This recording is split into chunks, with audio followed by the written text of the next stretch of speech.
6:07. Okay, we're gonna call the meeting to order at 6:05. Present, we have Drew Herzig, Graham Ball, Roland Anglin, Jonathan Cecila, Guy Thielen, Drew, I already said Drew. We have on remote Craig Kluge and our facilitator Kevin Butler. Lee Crumline from the Law Department is also here, and we're expecting Harriet momentarily, but we do have a quorum. Stephanie. Hi, Stephanie. Sorry, it's No running. problem. Rain. Okay, so, Yeah, we sent the 2 packets. for approval of minutes, I want to amend the agenda so we approve the minutes from January 22nd because Lee very helpfully determined that we haven't yet done that. So can we have an amendment of the agenda to that effect? I so move that we amend the agenda to approve the minutes of January 22nd, 2024. Thank you. Second?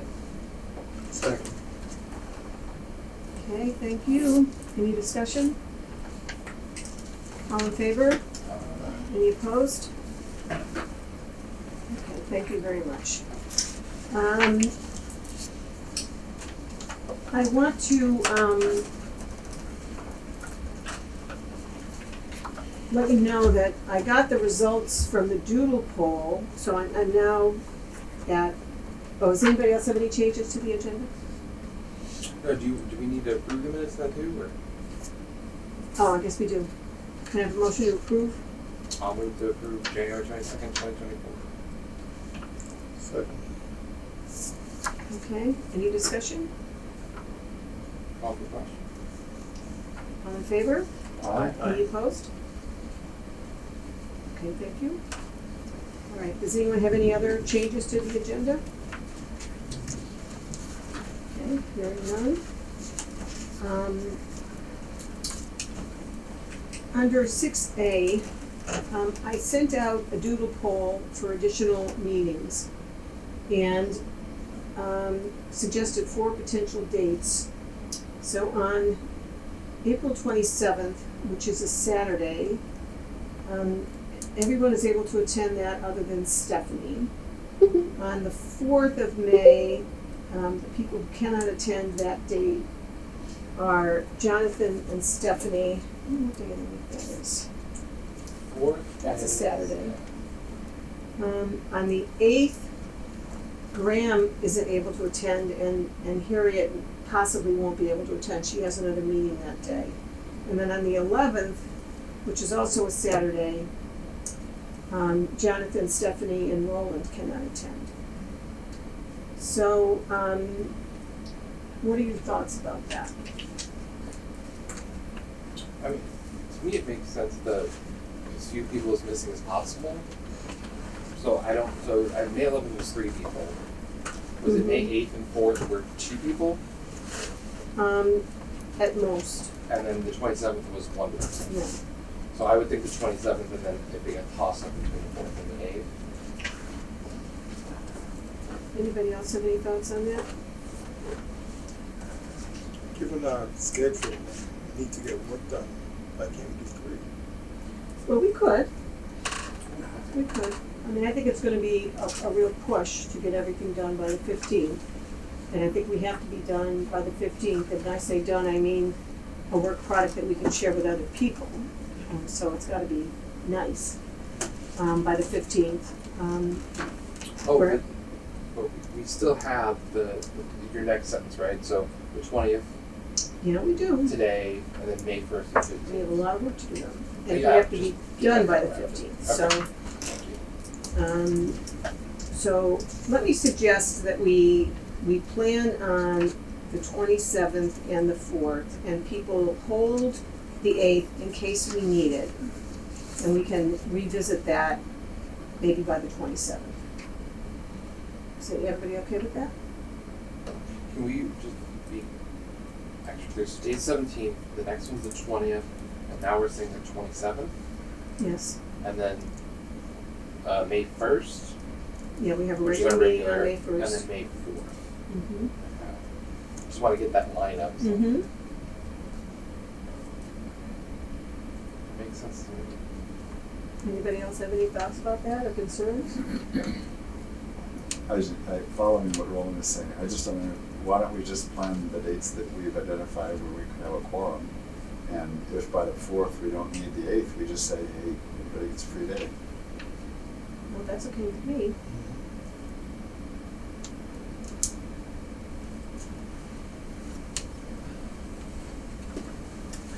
Anybody have any objection to that?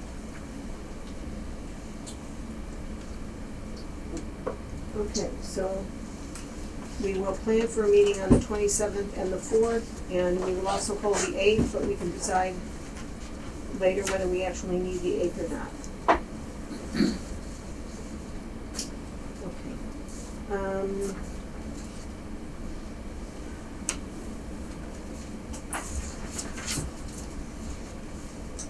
One thing I wanted to propose in terms of the finalizing a draft is that, you know, we know that there are a number of changes that are of the updating language or the gender neutral changes and things like that. And if it's feasible, and I haven't really gotten my head around whether it will be, but if it's feasible to get those changes done, that we could send those out and have people review those at home and then come to a meeting prepared to discuss anything they have questions or issues about. But we won't go through them line by line because that will take a long time. Does that make sense as a process? What was, so the gender neutral, what was the other one you said?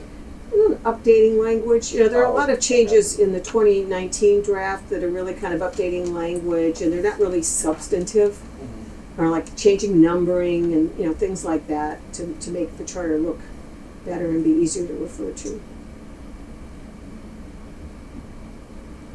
Any concerns about that? So would it be like making changes on a paper copy and then talking about it? It'd be like making your Or notes. Like a track changes? Making your notes, and or you could do it on a track changes copy that you have and save your copy if you want to, but I'm really thinking that at that point, because of the nature of the changes we're looking at, that hopefully there won't be too many comments and we won't have to spend a lot of time in a meeting on those, but obviously to the extent that people have questions or comments or corrections, we'll spend the time we need. So the idea is kind of more to focus on friction points Mm-hmm. than to walk through the meeting. Mm-hmm. And then for purposes of the report, you know, at the last meeting, I proposed that Harriet and Drew could draft the text about the ranked choice voting that would go into the report, you know, once we get that finalized. And then Guy is going to write the part of the report that has to do with the finance and budgeting part. And I asked Craig if he could draft the part about the ethics and training, because he's drafting that, and then Article 8 generally. And you know, I can work on the overall report, and I think what was done in the 2019 report, where there was sort of a chart that summarized changes, you know, I'll prepare something like that will help somebody who's looking at the draft and wants to see what's going on. But the notion is that if you're preparing a piece, that you would have your draft ready by April 30th so everybody can see it and we can try to, you know, address any issues that anybody has with it and then fold it into the master copy. Can you just to clarify, so you're not talking about anything other than the report content? In this Because I got confused conversation, about that. in this conversation, I'm talking about the report. Report content. Maybe we have text that we have to finalize as well, but I'm talking about, because I think we need to start thinking about writing the report if we're going to have it done by May 15th. Does that make sense? Right, so it's just, so Yeah. we do, That was a question about the dates. I thought our date was June 1st. June 1st is what? We're May submitting it on June 31st, 1st, or May 31st is our deadline to finish, but in order to prepare for the meeting with the public on May 21st, we need to have our paperwork all done by May 15th, so we can share it with people ahead of time and give them a chance to read it.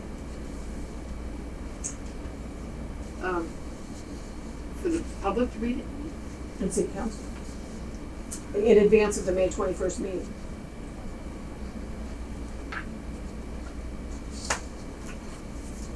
You look perplexed.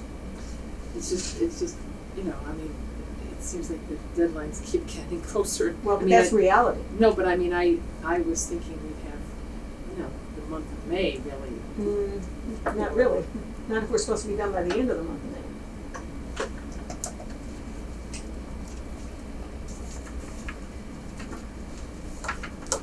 So May 15th. But I think it's doable.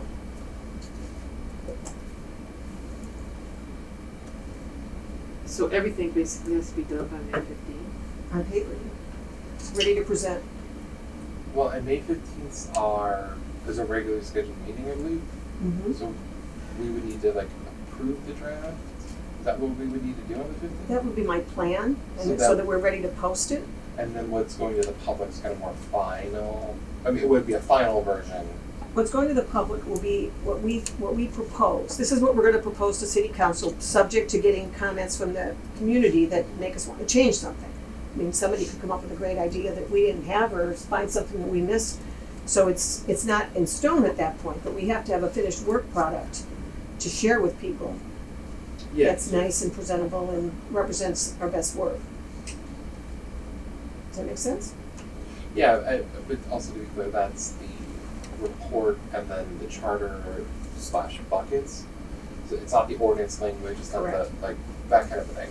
The ordinance language ideas are more like nice to haves to help maybe move something along. You talking about the ranked choice voting Ranked ordinance? choice voting, and then I think there was one other, and it's escaping me for the moment. I don't think we contemplated another ordinance, but we'll get to the ranked choice voting thing in a minute. But I mean, like, our responsibilities are the report and the amended charter. Correct. Okay. Any other questions about that?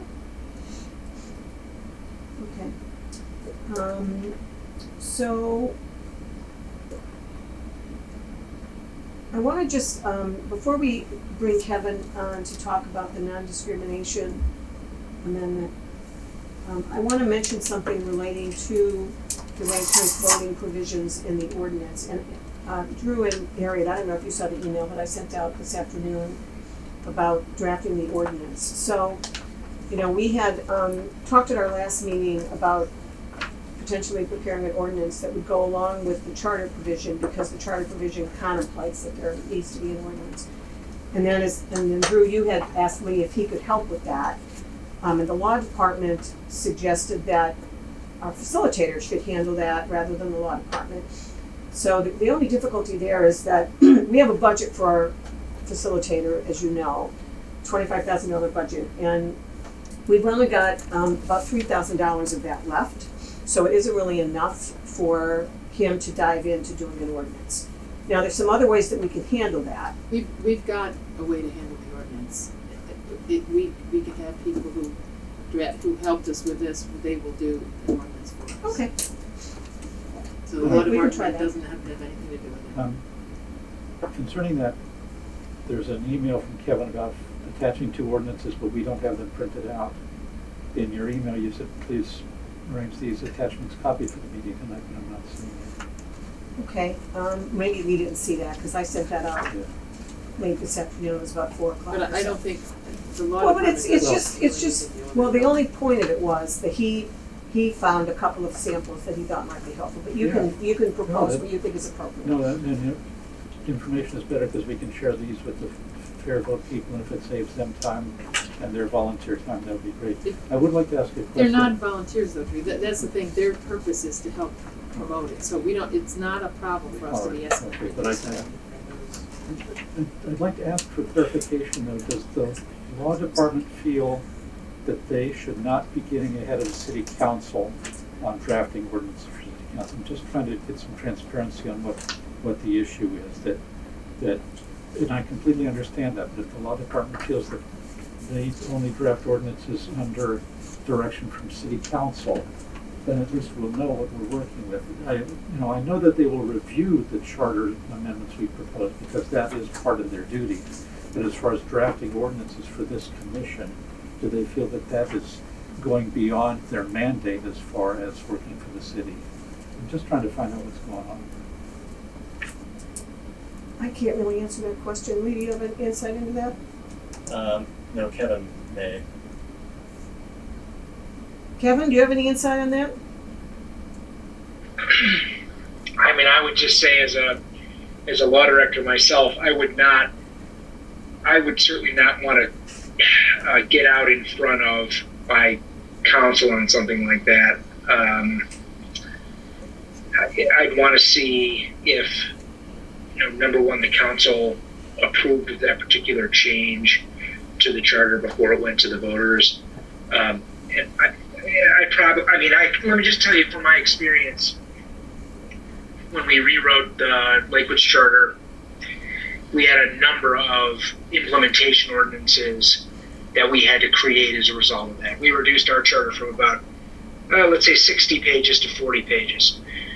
And a lot of those things we had to create ordinances for when we excised them from the charter.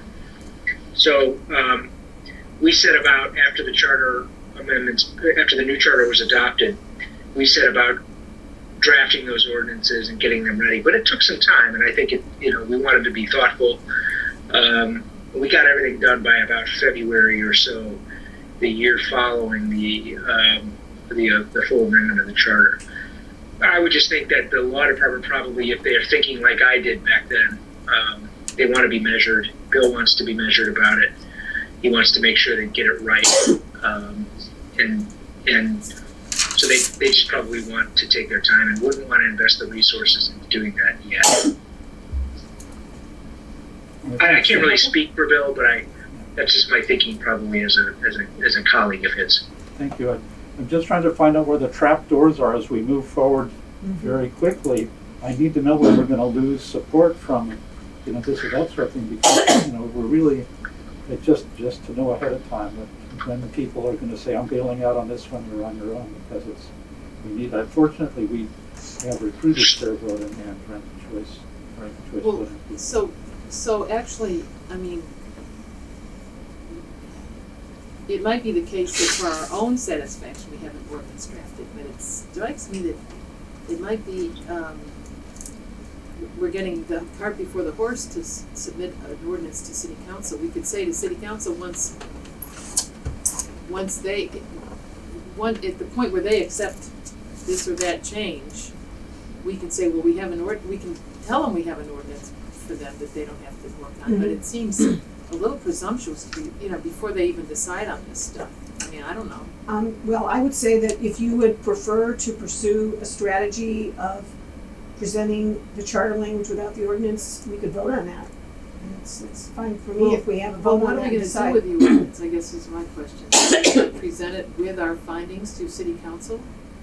If you have one, yes, but if you'd rather not do that, we can vote on that.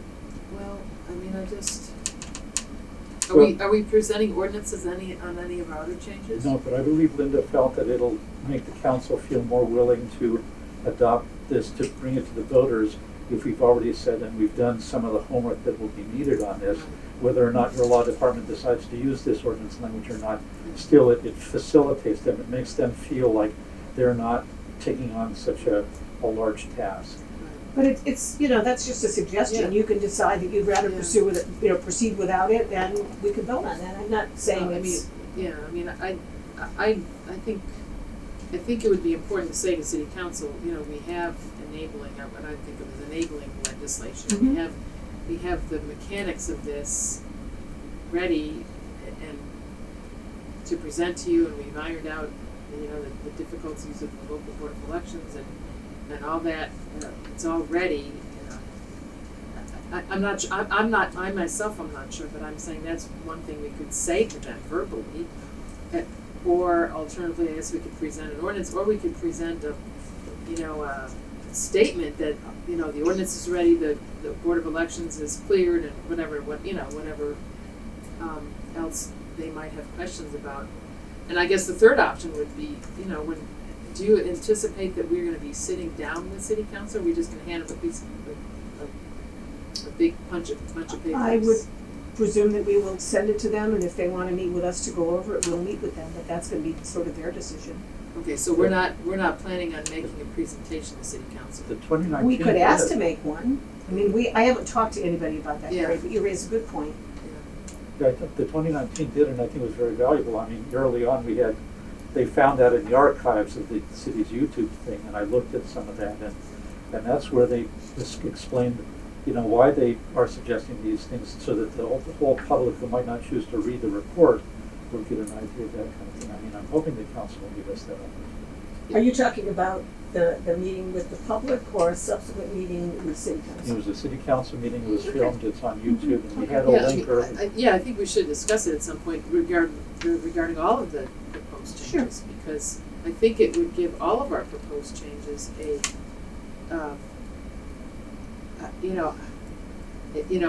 boost, because if we could have a meeting with them where we kind of walk them through what it is we're proposing, I think that would be a plus. And that would have to be a public meeting. Of course. Yeah. So it's 29th would be that's when the next city council is in May?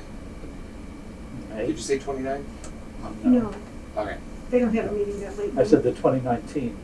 Thank you, 2019, okay, yeah. perfect, I'm glad I asked, that was Yeah. perfect, thank you. Can I ask Lee, what was done in University Heights? Was a ordinance prepared or not? For For what? ranked choice voting? Again, on that subject, I'm just not gonna advise the CRC. I'm not He's asking, asking you I'm a asking fact historical, question. just historical information. You could take a look at their report. All right, thank you. In the report, where they listed as a proposed charter amendment, they give this exhaustive blow by blow of how this would work kind of thing. That's the language I grabbed to say possibly this could be used as an ordinance, because it's way beyond just charter language. It is just every possible thing. And I would not recommend that we do that. Hey, what? I would not recommend that we do that. Not for the charter amendment, no. Not but even it's for the presentation to city council. Let them just, that's not gonna persuade them, and it's just, it's exhaustive and it's overly detailed, and, Well, I think we can make reasonable explanations of things, and especially answer questions. I'm interested in seeing the two ordinances that Kevin found. Maybe Lee or somebody can forward those to the group, not for discussion, just for information. And then the Fair Vote people are working for some as well. So I think having, some backup on this in case the council says, we really would like to see some ordinance language, who knows, then we'll be ready to go. Okay, that sounds reasonable. So, just to summarize, so we aren't worried about funding and we're good.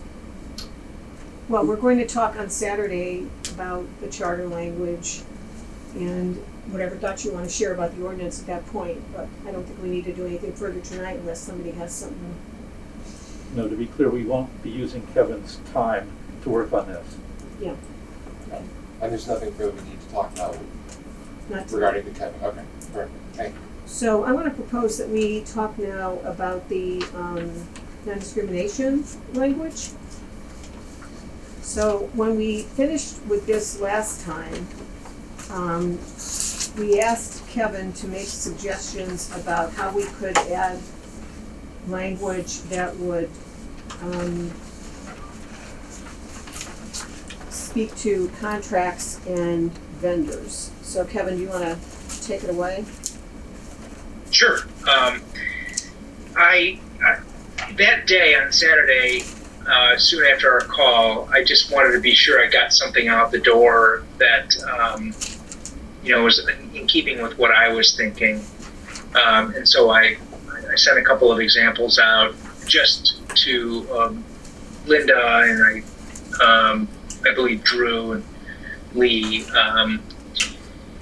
And I don't often have a chance to talk to Bill Hanna, but he and I were talking today, and I just brought him up to speed on this particular provision. And he said, I just wonder, would it be more effective to give the city a little more flexibility in terms of identifying protected classes as they tend to change? And, they do tend to change. I think we can all agree on that. There have been even suggestions for additions to the list of protected classes today.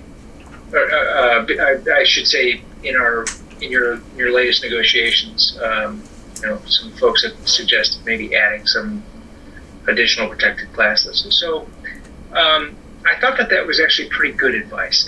And so today I sent an email out to Linda with a new draft that removed the actual list of protected classes, but also empowered council, in fact, requires council to adopt legislation that would carry out the provision, and also would ensure that the provision would be applicable to the city's award of and supervision of contracts and grants.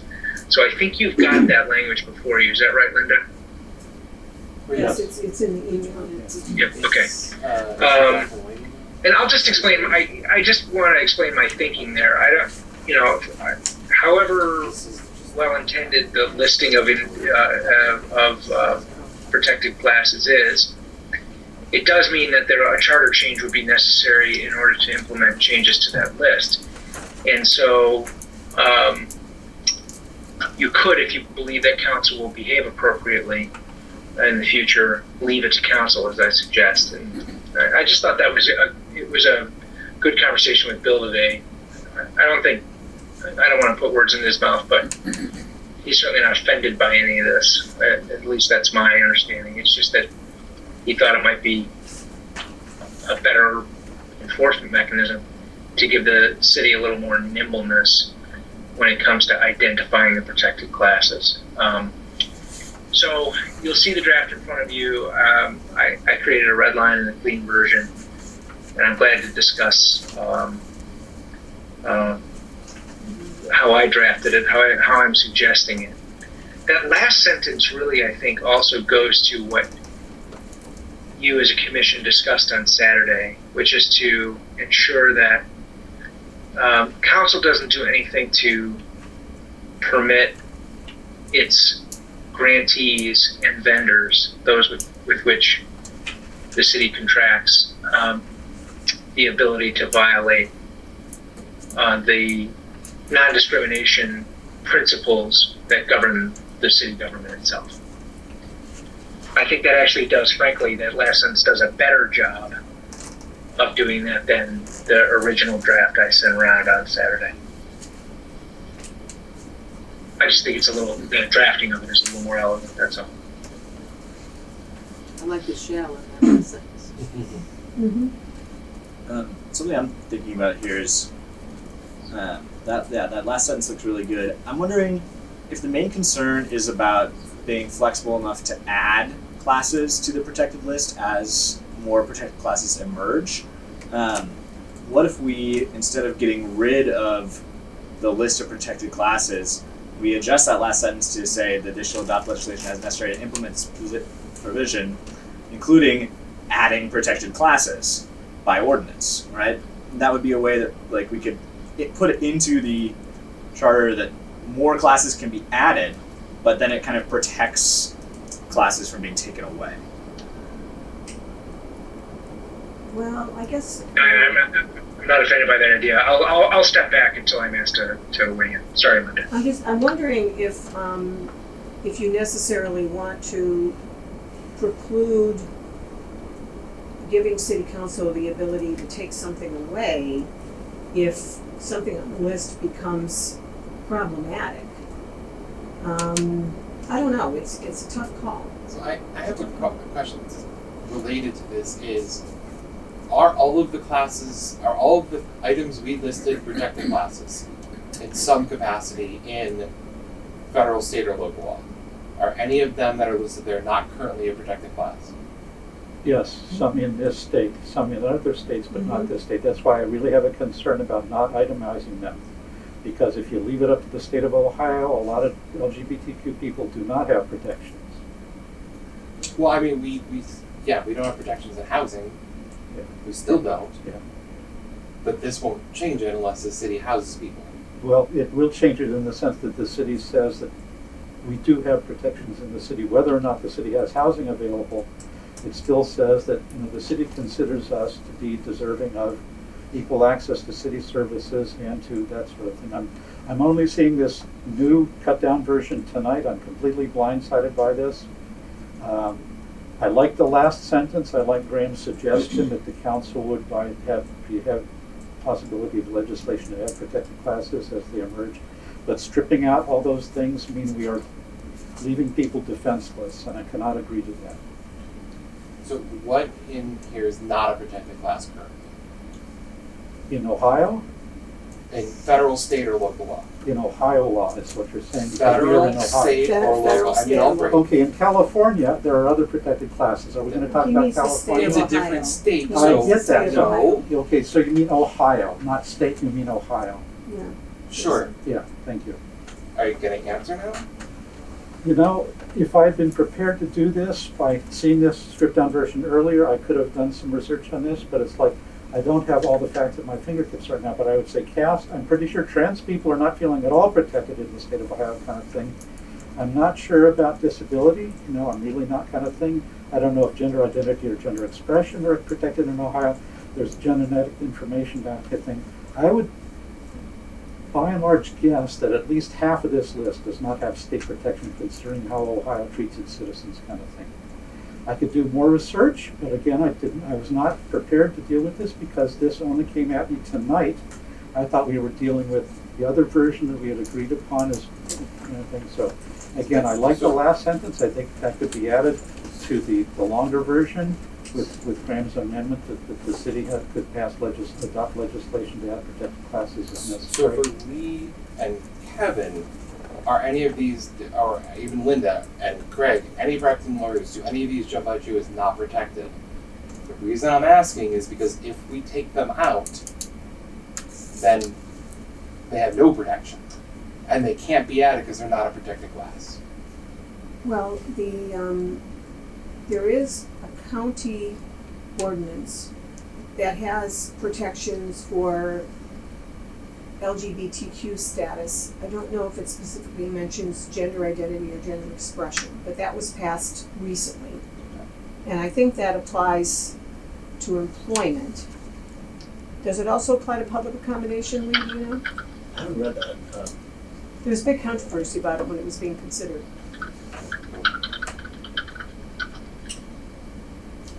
So, You know, this is an ignorant question, but what's the relationship between federal law and state law? Because if the federal law has a protected class that the state law does not protect, does federal law apply? Or it doesn't apply, it's state law, right, that applies?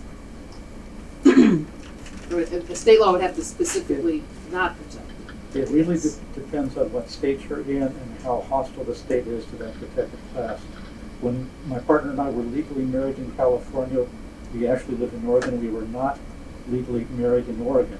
So, and we did not have federal protection at that time. So Oh, you didn't it's- have federal. that was before Windsor kind of thing. So it was just very, very difficult. It's, and that's why leaving it up to the states, particularly with Arizona, 1864, how many people had rights back then? I'm just very concerned that if we leave it up to a general, protected by state, federal, state, or local law, I'm assuming local law will include county law, but I'm really concerned that we are throwing a lot of people, including my community, under the bus by stripping out those specifics. Let me backtrack to one point. The county ordinance covered both employment and public accommodation. I'm pretty sure of that because there was a lot of debate around bathrooms. And a lot of people who had interesting fears about access to bathrooms. So there was legislation passed at the county level. And I think the existing city ordinances cover employment and access to city services. Is that right, Lee? What does? The existing city ordinances? I don't think there's a Here. city services one. It's fair practices, which is housing. I have to look at the email I sent you last week about that. Where it applies to city contracts, And employment, right? educational institutions. But Yeah, it's employment. is like caste a protected class in federal, No, state, or local? Okay. I don't think so. I don't think it will. That's why I'm curious, because if we strike it, they go away, and they can't come back. Just a question. What is caste?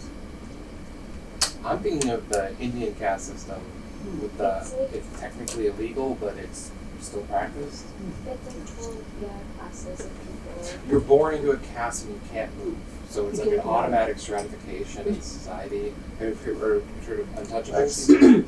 I know what it is. Okay. I'm just trying to make a point. But I wonder if It's we, so slippery. There's a really great. we should add class, because caste is not the same as caste. Well, we have sources of Class? Did you say class? Like social class, as How are you in, gonna define that? Yeah, that's really hard to define. Most of these have fairly accurate, and Isabel Wilkerson wrote that great book on caste, applying it to all sorts of, she used that as an underlying thing that underlines Comparative racism and class, that yeah. sort of thing. Yeah. But see, I think that one of the questions I have about this list is, where did it come from? And Lee, I think when I asked you about that, you said that this was arising out of an employment context. But even in an employment context, I don't think some of these characteristics are typically identified as protected categories.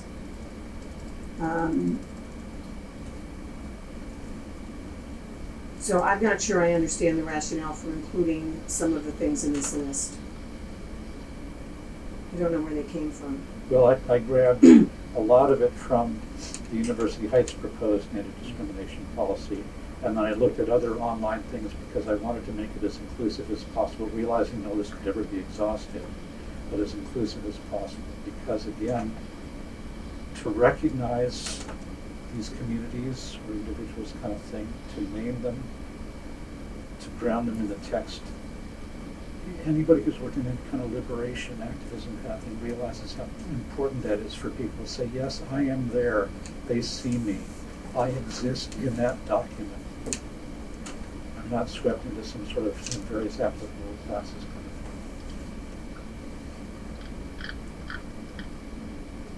kind of thing. If I can help maybe weigh in on a couple of the questions that have been posed.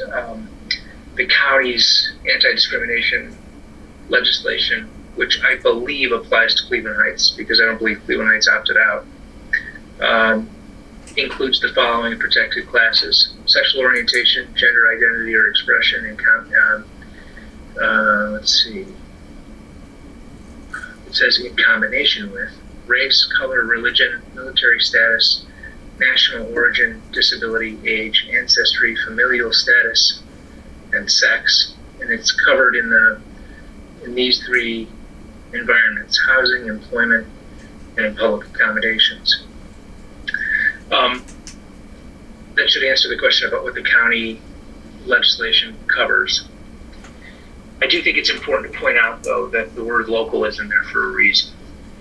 And I don't think I'm breaking any ground by saying that the federal and state governments are not going to be as inclusive as the city of Cleveland Heights historically has been when it comes to identifying the parameters around anti-discrimination.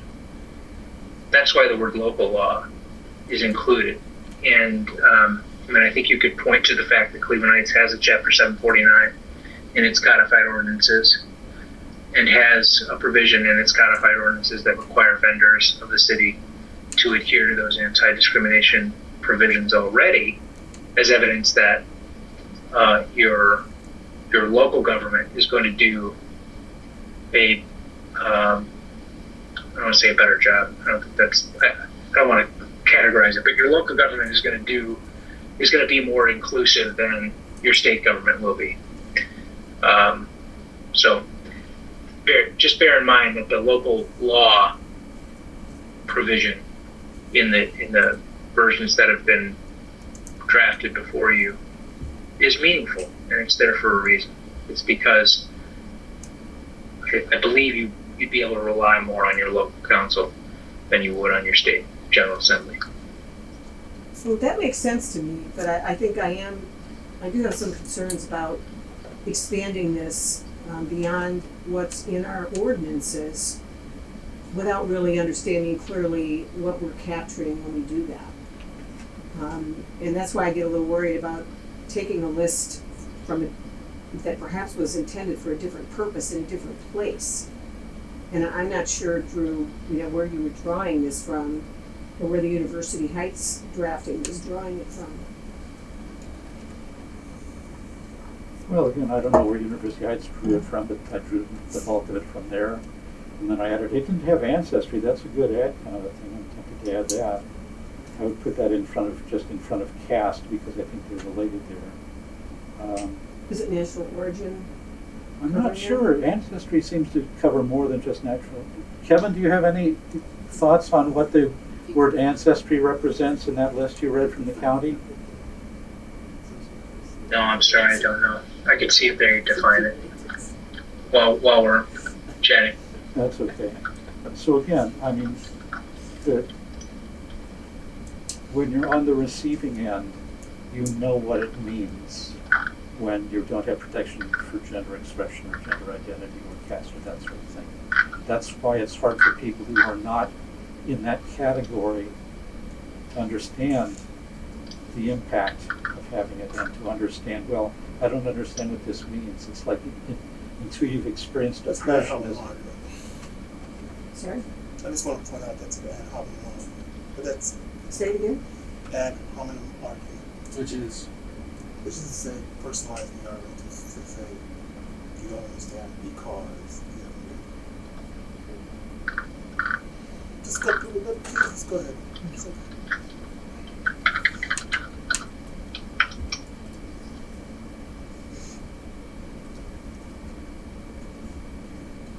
I think that including the list, I like including the list, I think specifically because it makes it difficult to change, right? Like, I think that the protected classes in this list should be protected classes regardless of if it's difficult or if it makes things challenging, right? I think that the idea of enshrining them in this document is because it may become challenging. Like, if it gets difficult, it shouldn't be easy to change, to remove them at least.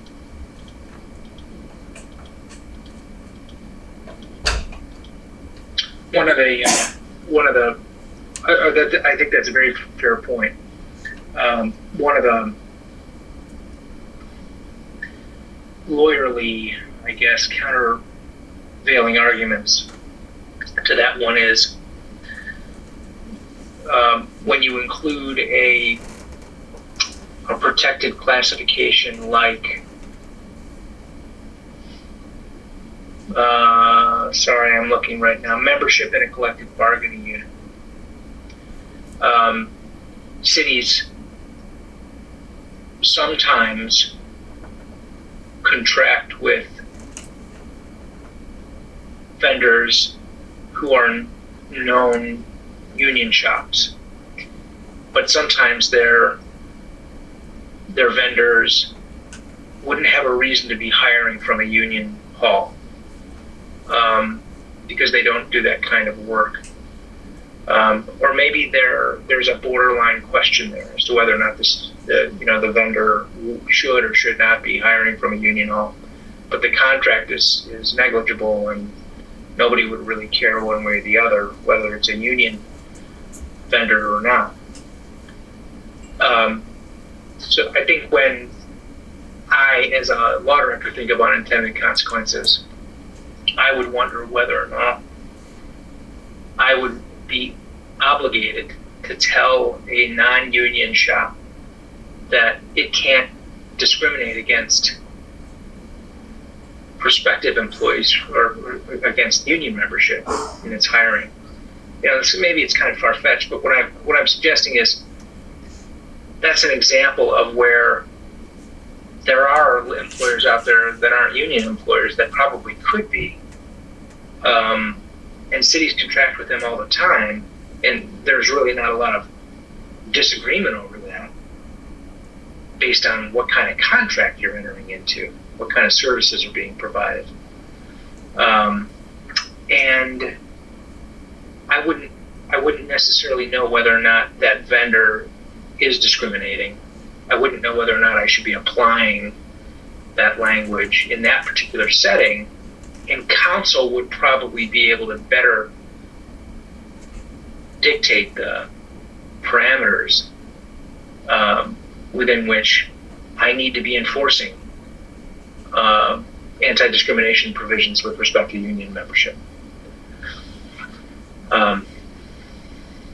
So that's the kind of nimbleness I think I'm talking about as well. It's not just adding protected classes as they go on, but also deciding where they should apply and maybe where they shouldn't apply. What kind of contracting, it doesn't matter if it's a union shop or a non-union shop. That's all. That's the kind. I think it's a good faith question. It's not about removing protected classes. It's about trying to figure out where this provision fits in our day-to-day municipal lives. Kevin, I see it from the other side, that if I were a union member or a non-union member and I was experiencing discrimination from a shop that had a contract from the city, this would give me the basis to challenge some of that. It's not that the city has to be constantly monitoring and micromanaged, but this provides an avenue for somebody who may feel that they are subject to discrimination to come to the city and say, I believe that my either membership in a union or my non-membership in a union is affecting my standing with a company that the city is doing business with, and I would like to explore that. So again, I'm looking at it from the other side. We're providing access to people to say, I think something is going wrong here for me, and I would like to get into it. At the risk of becoming overly complicated, I think within the labor movement,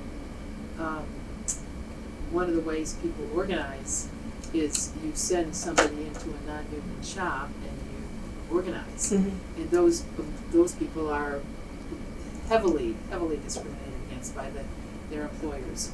And so what you raise is, I think, an important point if we're looking at things from the standpoint of the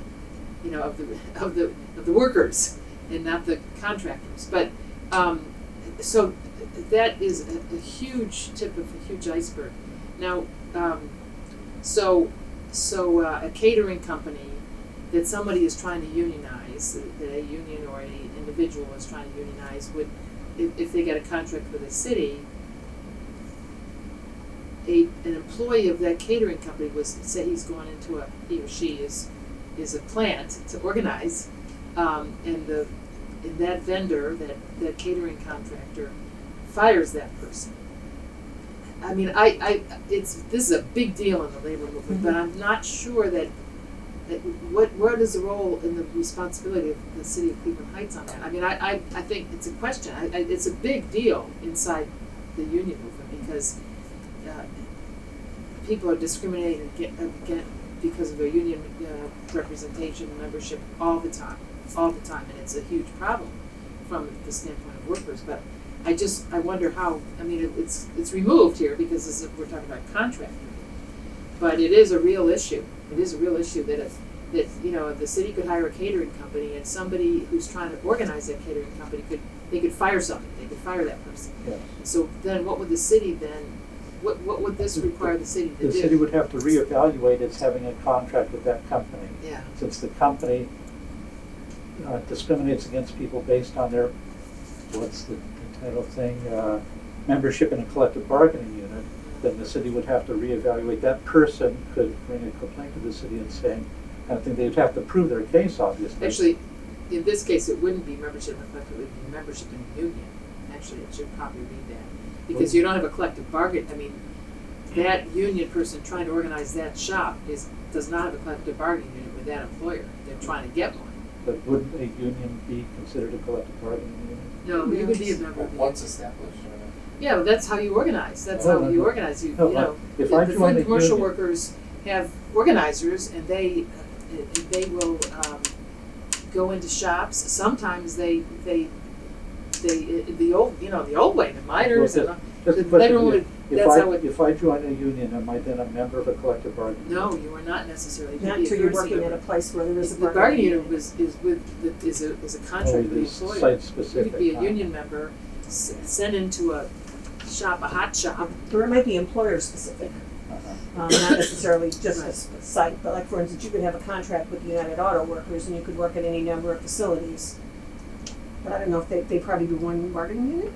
I don't know enough about that. Yeah, I mean, But if I understand this right, it would actually come down to the enforcement of the legislation council would put forward. With that last With- sentence. Yeah, with the new addition that Kevin put in, adopt legislation to there really implement. should be union membership, it should not be membership in a collective bargaining, because then it wouldn't exist.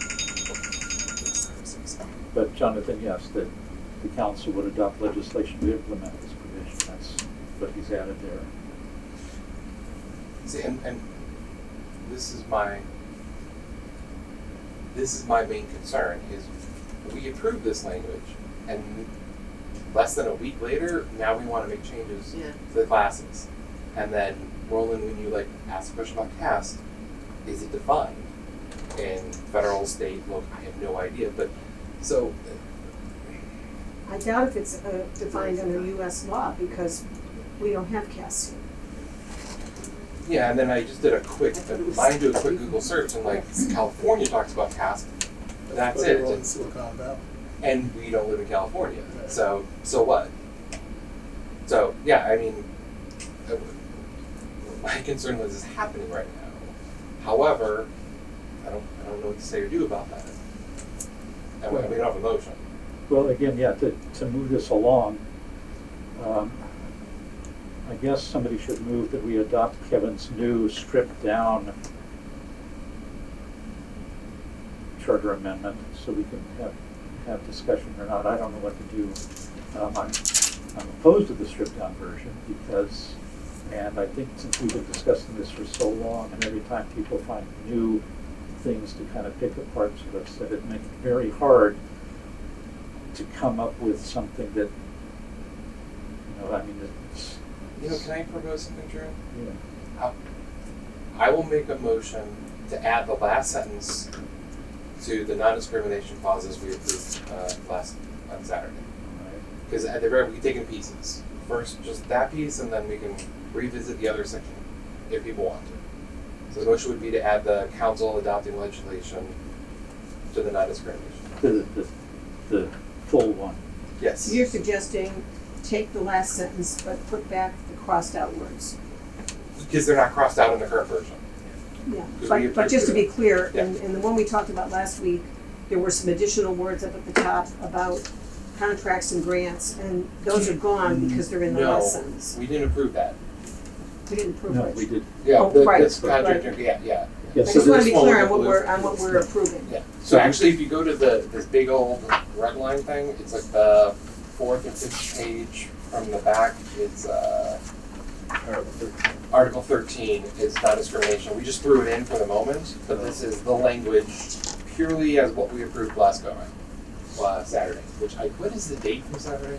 Anybody know? 20th, or no, 13, no, 13, sorry. Cool. Thank you. I have no idea. I have to look at that. So, So this was the no actor policy or practice and the equal access to city services or equal opportunity and I'm saying to add the sentence Kevin proposed in regards to the council shall adopt such legislation. That is my motion.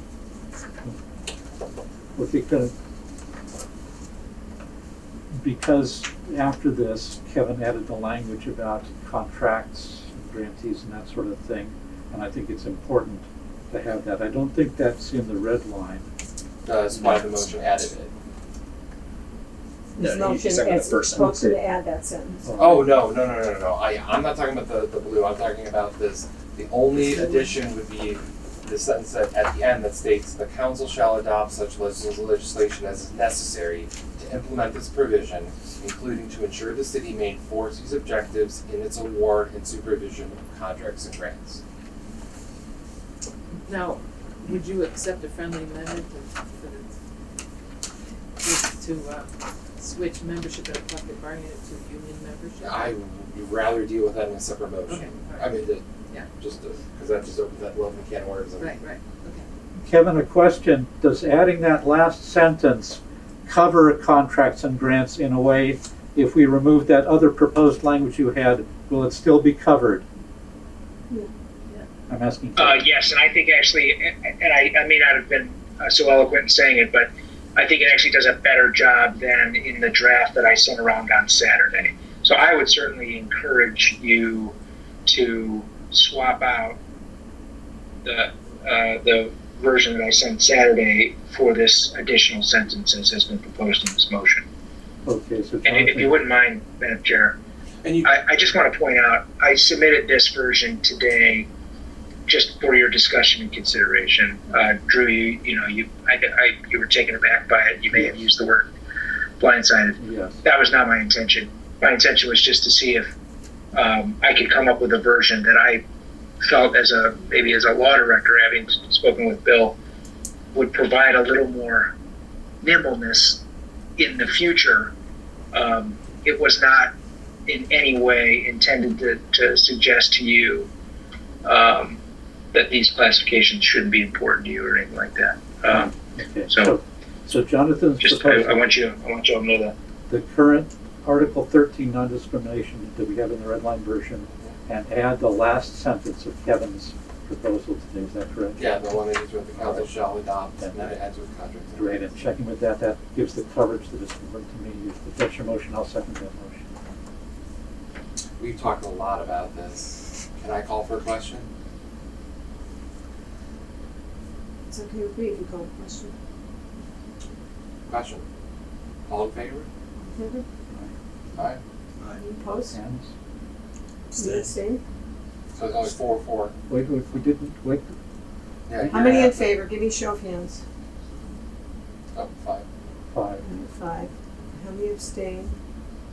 2. 2. Oh, and you I'm against or abstain? gonna vote no, because I don't like this list. So I'm gonna vote no. I think we haven't really fully considered the breadth of it and where it's coming from, so I'm gonna vote no on it. But, so that's 5, 2, 1, so it I don't passes. know if Harriet voted or not. Yeah, She Yes. did. She voted in Yes. favor. I do have a question that I can raise regarding charter amendment, changes to the charter. Does council have the ability to change a provision of the charter absent a commission? Yes. So they, But By it's still has to go to charter vote. amendment. It still has to go to vote. It has to go to a vote. it goes Of to the a vote public. of the public, right, but that's, any charter amendment has to go to Yes. the vote for the public. So when we look at this list, if council found that there's something there that is contrary to the interests of the city, for some reason, I Mhm. can't imagine what it is, but they do have the capability then to amend the charter. Mm-hmm. Okay, when it put it on the ballot would go. Yeah. Okay, I just wanted to clarify. So at what point would it be appropriate for me to do an amendment to change membership in a collective bargaining unit to union membership? All right, now, you can make a motion to make that change. Well, I would make that change. You wanna make the motion? I would move that we change the phrase membership in a collective bargaining unit to union membership.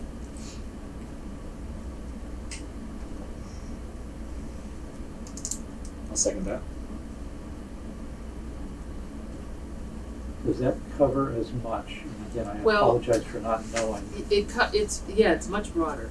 And again, if you're talking about contractors, if they're contracting with an employer who's discriminating against somebody for being pro-union, if they don't have a collective that Right. person would be fired because they're trying to organize. Appreciate that. I'm just trying to make sure if we change language that the change is always Right. toward more inclusion rather than less. Is more inclusive. So it's moved and seconded that the change membership in a union rather than collective bargaining. Membership in a collective bargaining unit gets changed to union membership. Union membership. It's been moved and seconded. Any discussion? All in favor? Raise your hand. 1, 2, 3, 4. Opposed? Abstain? 4 abstain. There's a tie on that. So, yeah. Sorry, Harriet. Are you voting, Linda? I voted You did. yes. Oh, you voted It's high, it's an automatic defeat, right? No, no. Otherwise, my father will haunt me. But is it a tie if it's abstentions? Oh, yeah, I Well, don't, it that's a good doesn't point. pass. Oh, because it did pass by majority. It was a quorum to pass it. There's Got 8 it. people, so. Well, I suppose you could bring it up in the next meeting. Yeah, I know. I mean, it's wrong, the way, And again, it's been out there all this time. yeah, I just all noticed this at time, night. you know? I just Well, noticed at night. And I think that, you know, the beauty of providing this list to the public for the public meeting is if anyone thinks that there are other things that can be added, then we can consider that, right? Like, to make sure that we are as representative as possible. And And I have no objection to trying to be inclusive and to try to take into account anybody who feels that they have been historically discriminated against, because I'm in many of those classes myself. However, I think we have to be very careful about words. And I think we can't just keep adding words without really understanding what they are. That's why I abstain. I'm sorry, I have Oh, tree? to go. No, not tree. Okay. Francis will- No, we heard with that. Okay. we heard So, that. Kevin, I think we can let you go to your other business at this point. Thank you very much for your help. You're welcome. I'll talk to you later this week. Thank you. Okay, Thank you, thank Kevin. you. Bye-bye. Bye-bye. Okay, so Harriet's leaving at 7:05, we still have a quorum. Sorry. No, It's okay. You don't have to apologize. It's okay. Okay, well, thank you very much, that was a good discussion. So, Guy, I thought we were gonna talk about your text at the April 20 meeting, but did you plan to talk about it I today? did not, no, I did not. I mailed it off because I Okay. finished it and was ready Okay, for just people wanted to to- see. It's not Okay. intended to put it on the agenda today. See, Okay, I so, thought that we're still in our old business yeah, to go, are we going through the placeholders? Because like Rain Choice was next, and then Finance and Budget. well, And to the then, extent we needed to talk about ranked choice, we talked about that, the ordinance business, so that's all Okay. gonna be on the agenda for the 20th. okay, okay, for placeholder D in old business, I would like to propose or move that we establish a separate bucket for the non-discrimination policy. We talked about this before. Now that we have sort of approved one, I think it would be the right time to say, Drew? Go ahead. Yeah, go ahead. Nope. I just wanted to point out that we had decided we were gonna vote on all the buckets at our next meeting, at the April 20 meeting. All right. Is that okay? well, I thought we could get one out of the way tonight, but no, that's all right. You know, it seems to me working through old business makes it a lot easier to work through old business. Especially, well, anyway, it's okay. does The that, reason I'm suggesting that we stick with the plan to do it on April 20th is I think we have to have a larger discussion about how many separate buckets we want to propose versus more in one bucket. But that's the reason for that. So, we're gonna continue discussion for a second public input meeting, and that's May 21st. yes, now, Lee, do we know where we're having that? I'm thinking it's gonna be council chambers, but I don't have a confirmation yet. I just And wanna make when sure we that think we're gonna have that? occupancy is more than 25. Yeah. When are we Should be. thinking we're gonna have that? I'm calling this, I've been in different departments asking a question about that.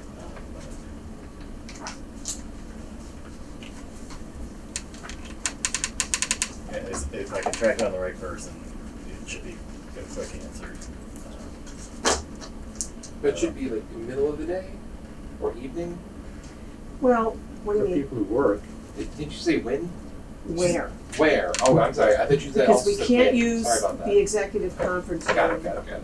and we're trying to determine if we could use council chambers. Oh, And you know. council chambers could probably fit 50 people, but now it's limited to 25, but Lee thinks that's a COVID restriction, Yeah, I think it's. and he's trying to get an answer to that. Got it. Otherwise, I think we're gonna have to look at having it at the library, but can Steve support us at the library? I suppose like that he might be able to. I don't know for sure. I'll ask. Well, we kinda need to know. And I'm very sympathetic that you don't have extra conference rooms here and it's not something totally, it's not at all in your control or Steve's control, but we kinda have to know if we're gonna be able to announce the meeting and have people know where it's gonna be. council chambers feels pretty cramped even when there's just 25 people there. Really. Well, it does, but Yeah. we have such limited options. I had Yes, proposed yeah. that we have it at the cafeteria at the high school, but Steve apparently thinks that's not gonna work well. And I'd like to have it in a room that's big enough for people to feel comfortable, Yes, and so you yeah. could have reasonable discussion in an orderly way. Yeah. But I suppose, Lee, you probably also should press the question about confirming whether we could have it at the library. We may have to see if the Cleveland Heights Library System or the University Heights Library has a room that could accommodate 50 people. In my mind, the library would be more conducive to that than the council chambers. Yeah, Sorry? I think the library might be a better choice than the council chambers just because of, yeah, it's pretty cramped in there. What about the Coventry East Campus? Well, that's another possibility. You might ask Steve about that one too, Lee. Coventry fees. Yeah. Does the city own the Coventry fees, or is it No, it's a library. The library. library? Okay. Yeah. Speaking of the library, though, the Lee Library, they might have, their audiovisual people might be able to set it up and then send it to the city or whatever kind of thing. I don't know if that would be allowable or not, but I'm sure they have an AV department that does similar things, I'm so not sure they can record meetings there. I don't know. I really don't That's the know. thing. I've been to training at Lee Road where there are more than 25 people. I mean, Oh, yeah. they have a room that's Oh, yes. quite large enough if it's available that evening. You know? Yeah, one of the challenges with the library though is that their meeting room reservation schedule ends at 8 o'clock. So we'd have to determine whether we could stay till 8:30, because I don't think 8 o'clock is enough. I've been in group discussion groups there that go past 8:30, because I think, get permission. Okay, so we'll have to try to do some work on that tomorrow to try to get a decision one way or the other. Okay. So we are now talking about, so otherwise for that meeting, my plan was that once we have information about the location, we would provide a notice to the mayor and city council for courtesy purposes, just so they know what's happening. I'll go to the next city council meeting to make an announcement like I did the last time. We'll need a flyer. I wonder if somebody might prepare a flyer? I think I'll work on it. Thank you. And then, appreciate that. And then I sent an email out that kind of laid out a basic agenda for the meeting. Did you all have a chance to look at that? Anybody have any comments about that? So basically what it would include, welcome and introduction, a brief explanation of how we proceeded, a presentation of some slides that would outline in a very broad brush way the kind of changes that we've done. And then, of course, we would already have provided to people in advance of that meeting the copies of the documents so they could look at them. And that would include our charter amendments, a compare, and our report. And after that initial part, which I think will take about a half hour, we then would just open up the floor for public comment. And we would ask people to please speak for up to 3 minutes. Try not to be repetitive. And if we have a question to ask somebody, we can ask a question and they can have a minute to respond. But, we would try to cover as many different members of the public as possible under those parameters. When you say provide copies, did you mean virtual or print copies? We will have it posted on the website, but we will also have print copies available at the meeting to hand out to people so they can have a copy in their hand if they want one. I'm a fine person to say so, but I just worry, we've generated so much paper at this, and I'm the lead, proponent of, something in front of me that I can look at kind of thing. I just, wow. But I think that for purposes of allowing, adequate consideration and input from people, we need to try to meet people where they are. And I think for a lot of people, if we don't provide them with a copy, they're gonna be lost, and it's hard to have a discussion. That'll be me, and you don't want me at your table, for sure. Well, I think it's just No, to, it's just to help it really people, is, help yes, people yeah, absorb. Because again, trying to reach people where they're at, some Yeah. people will go online and they'll be fine, other people will Mhm. say, I need to be able to hold it in my hand and turn the page. Yeah. So And again, we could try to do this meeting, so we will try to end at 8, but I just want to allow a little Sure. bit of a fudge Yeah. factor in case we get a very nice, interesting crowd that has Yeah. lots of good points, and Yeah. we don't want to, shut it down prematurely. We've got a lot of work to do in terms of getting our work done so we can start making copies. And then I'll also ask the League of Women Voters to publicize it, because they did that last time, and we'll ask the city to post it in the newsletter that the city publishes. And ask them if they would please help us with that. Comments, questions, concerns? I hope we can get the rooms at the library, it'll be a lot more comfortable than the council chambers. Well, perhaps we can look into that tomorrow. 'Cause But why don't we do this? Could you let us know, Lee, whether Steve can accommodate recording there? At the library? Yeah. Yes. And then Drew, do you want to volunteer to contact the library and see if there's room available? Sure. They have a couple of rooms that if we could get them, they're adjoining, it Right, could yeah. provide plenty of space. So I'm Okay. not preempting Lee on that, I'll do that to myself tomorrow, correct? Well, Lee's gonna let you know whether, Okay, already. should we wait till Steve tells us if it works? Yeah, probably. Yeah, I mean, and then just let them know that the city will pay for the rooms, and I think they'll waive it for the city. Okay, yeah. Lee, if it's okay, I might go ahead anyhow, because with this short a thing, I better just, if there's rooms available, I better grab them, and we can always release them if it won't work, if that's okay with you. Yeah, unless you don't want to put money down on them. Right. Well, they don't insist on the money Sure, yeah. immediately, and I think if Drew tells them it's for the city, I don't think they'll insist on a cash They deposit. could hold my library card hostage or something, so that's okay with you, Linda? Yeah, All right, I'll do that then. and I think And that's May the 20th. Coventry Peace Campus is an interesting possibility, but I do know that for that space, it's kind of a big open space, is that what you're thinking of? Yeah, you have to set up the like tables and chairs, but Yeah. or chairs. And I don't Mostly know, chairs. there are some tables, but I don't know how hard it would be to record there. It may be the kind of, the space is so big that voices might get lost in the room. Yeah, it depends on like how much of the space you want to use. Yeah, I mean, I've had the meetings shape there. is kind of like this. Yeah, So I mean, there's plenty of space. Yeah, there's a lot of space. But it would It's a depend huge on space. what you're like. You're not thinking breakout sessions. No, I this don't think time, we right? need them. Then it would just have to be. You'd have to be very like intentional about how we set it up. Yeah, That's just an option. yeah, well, let's see if the library works out. Yeah.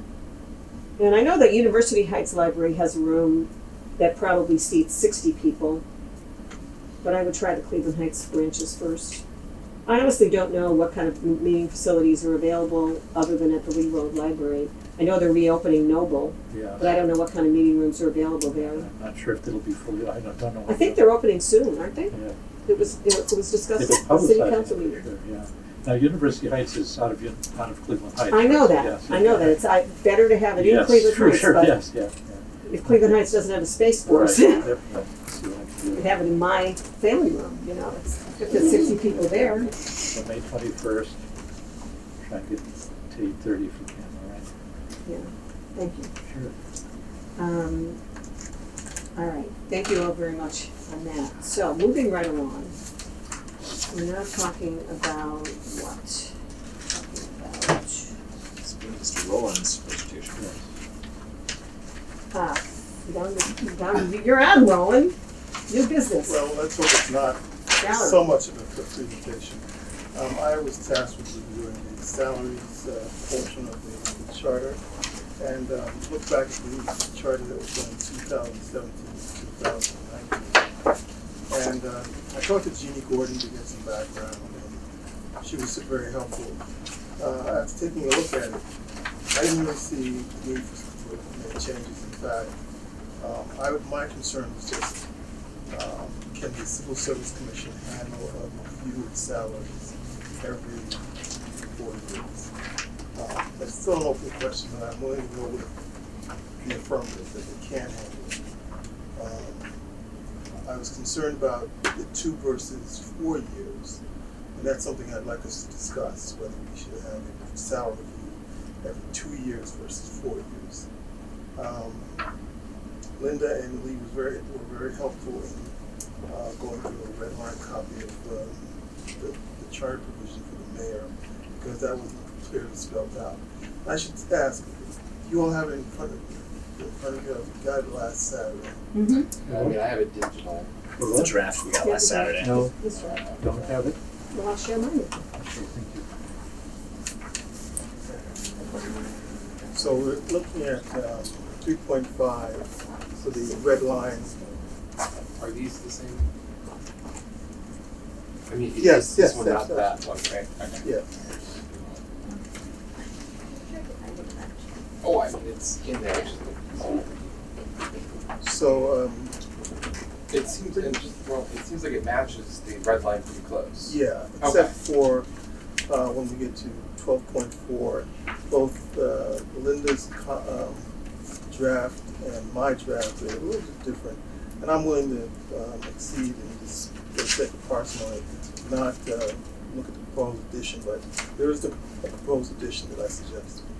And that 12.4 is the commission shall ensure that the salary recommendations are made with regard to the duties of the council members, the economic conditions of the city, and compatible salaries of council members of similar size and budget. Also, the need to attract qualified candidates. So you just add that sentence to 12.4 as it just stands there. That would be my suggestion, but So, and then we would need to broaden 12.4 to cover the mayor as well. So this is the language that adds, it just adds a couple references to the mayor, and it's pretty simple, but we would want to repeat. There's a sentence in the provision now about the mayor, about comparability, and we probably could move that to 12.4. But I think, to your point, Roland, though, your first question was whether it should be adjusted on a 2-year cycle or a 4-year cycle. And I think the 2019 CRC was proposing a 4-year cycle for city council, and they of course did not propose anything for a mayor because they weren't proposing a mayor. The mayor provision that's in the charter right now calls for adjustments in the mayor's salary every 2 years. Really quick question, where is the mayor's provision? In this big thing, No, I know, but 4.7. 4 point, got it, thank you. So you're looking at 3.5 3.5 for and salaries. 4.7. And then 12.4 just has to do Civil with. Service Commission. Awesome.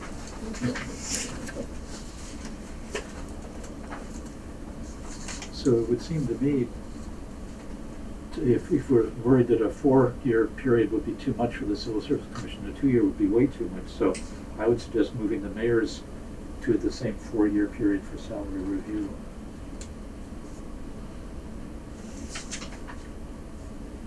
Yeah, the only comment I would have about that is that, to be fair, we probably should not change the cycle for the mayors until current mayor's term is up, because he was elected expecting a 2-year cycle.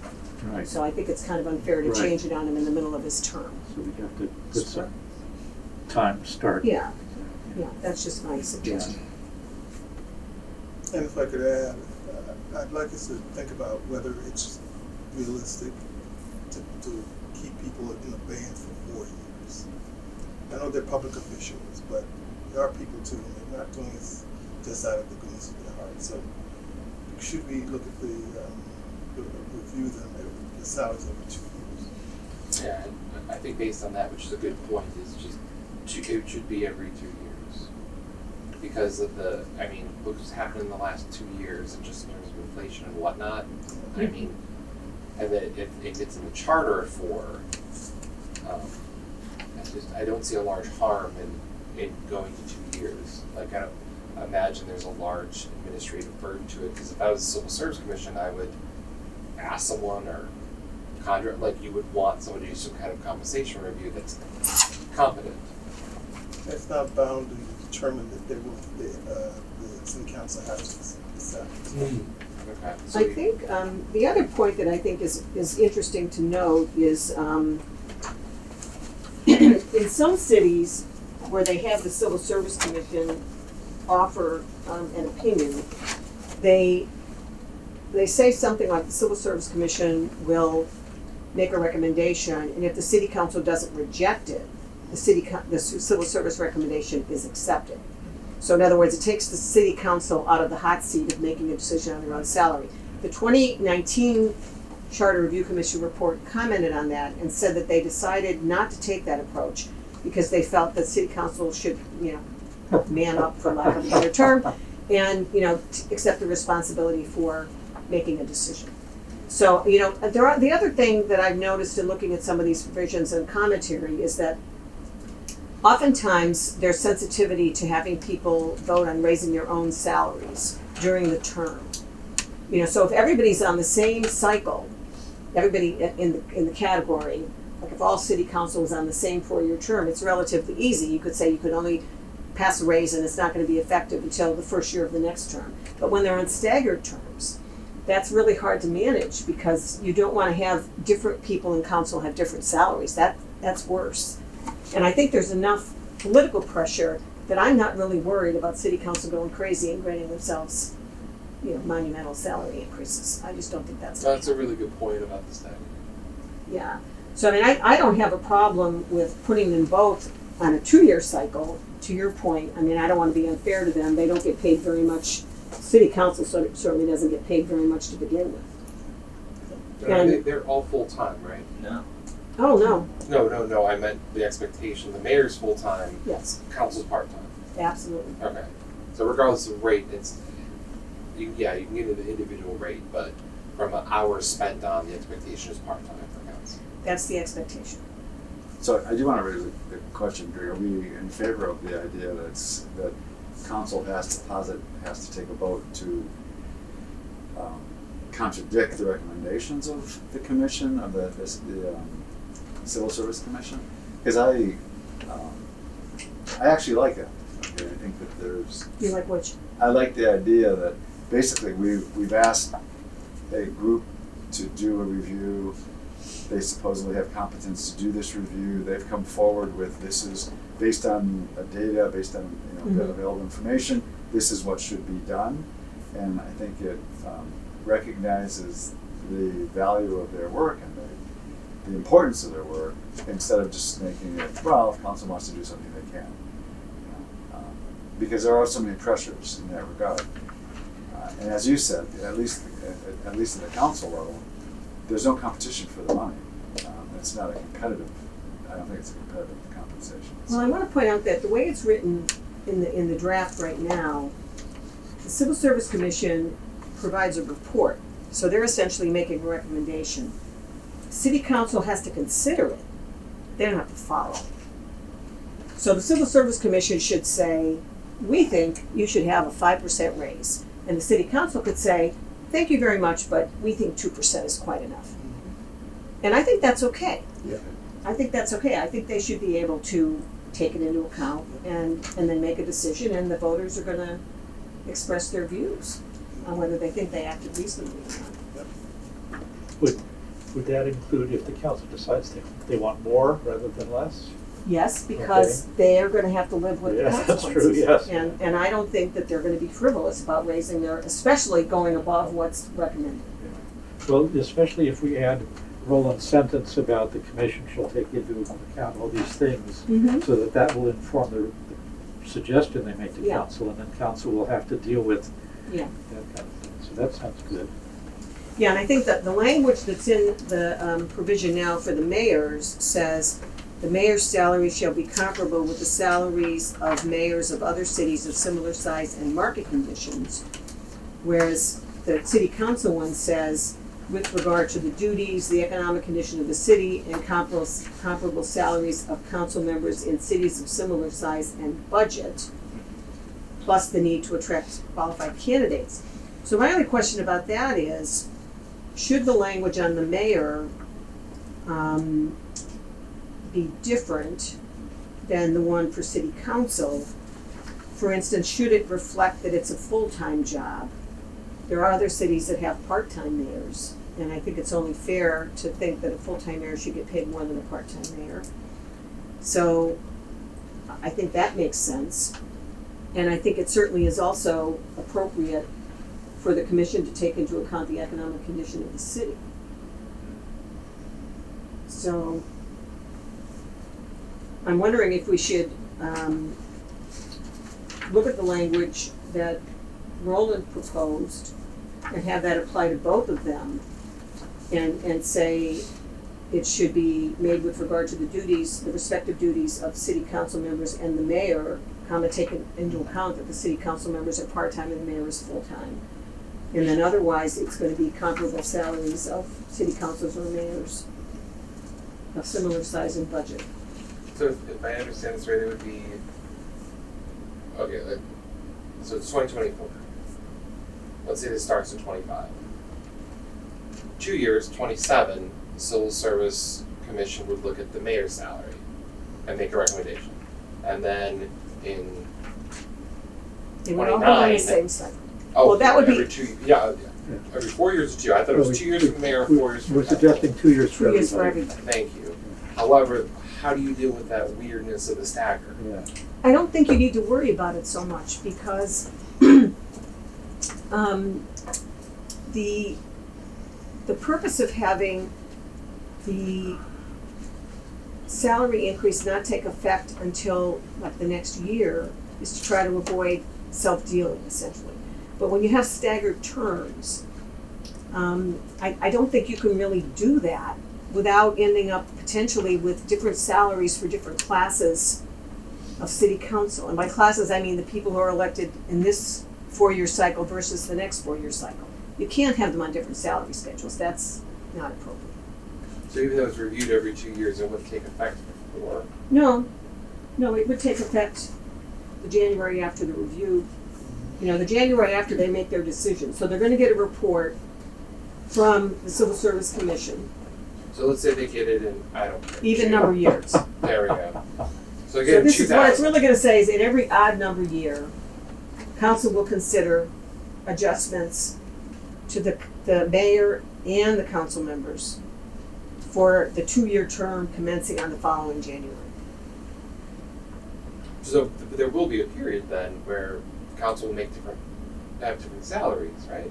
Because if it's in the 2-year term, if somebody left, They have 4-year terms. I think I'm what it missing means something. 2-year period of time.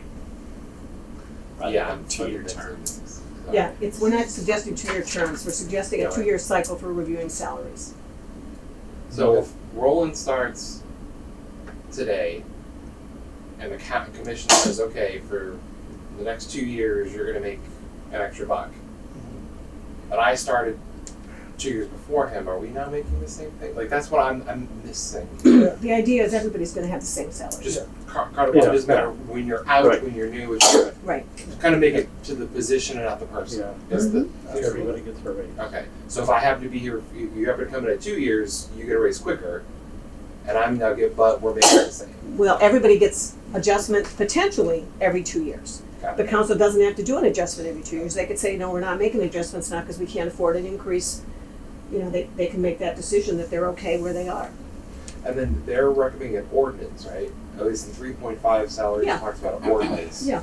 So, okay. And all we would just tack the mayor on to make sure for the equitable measure. Everybody will be on the same 2-year cycle. Do we need language to clarify Jonathan's concern, or is it understood that the raise will be across the board when it goes into I think it's understood. Yeah, I think it's, Because it I doesn't think say it it's was just when we were just talking about years, Yeah. and I did not catch up to that until. It says they're gonna be identical, Yeah, yeah. except that the president of council gets a little bit more. Every time we run into the staggered election cycle, we get a little nuts, whether it's, Well, and we're hopping between 3 different sections, which Yeah. isn't necessarily a problem for consistency, but just to make sure, and also that any of the red line that the 2019 proposed doesn't conflict with this new piece. That's a good point. Because we ran across, there was something last that Yes. we put a note on it where it was Yes, like, oh, that might be a problem, Right. to come back to. yeah. 'Cause So I have to make sure. And since we City don't have manager. the charter in front of us, this, I think, Rob should come back to you with a copy. Well, based on what we do, but then, we would have a nice clean. Yeah, so why don't we plan, Joel, you and I can work on that tomorrow, Yep. and we can have it for Saturday. Absolutely. Oh, I was just gonna say I would be happy to make a motion to accept Roland's addition. I'd like to see a version of Roland's sentence about Kind of all monitoring.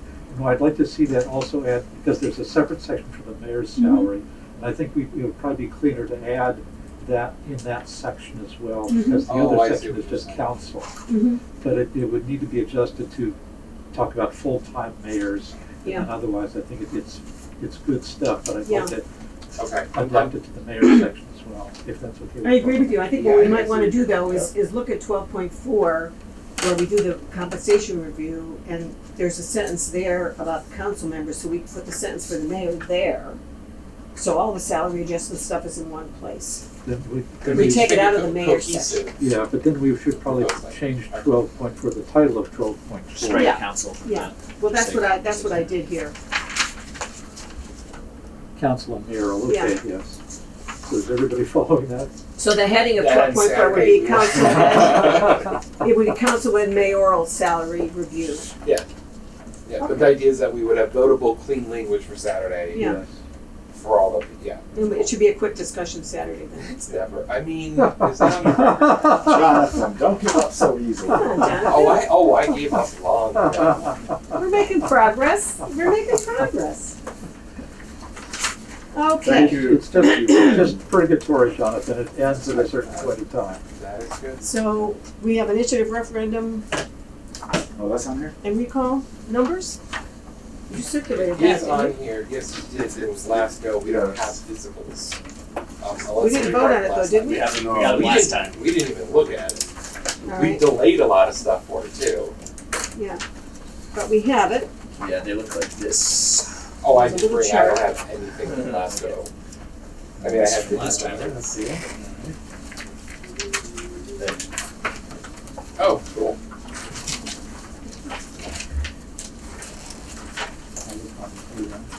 Yes. Oh, there's the chart. I know you gave us a chart. I Yeah, don't know no, what I've the chart seen is. it, it's somewhere. It's the, I think it's in this draft though. It's in this red line, right? Yeah, it should be in Article 4, It's in this thing, Roland. 4.11. Vicky, I'm looking for figures, that's it. see, you've got 5% here. Yeah, I made changes to it here. And in,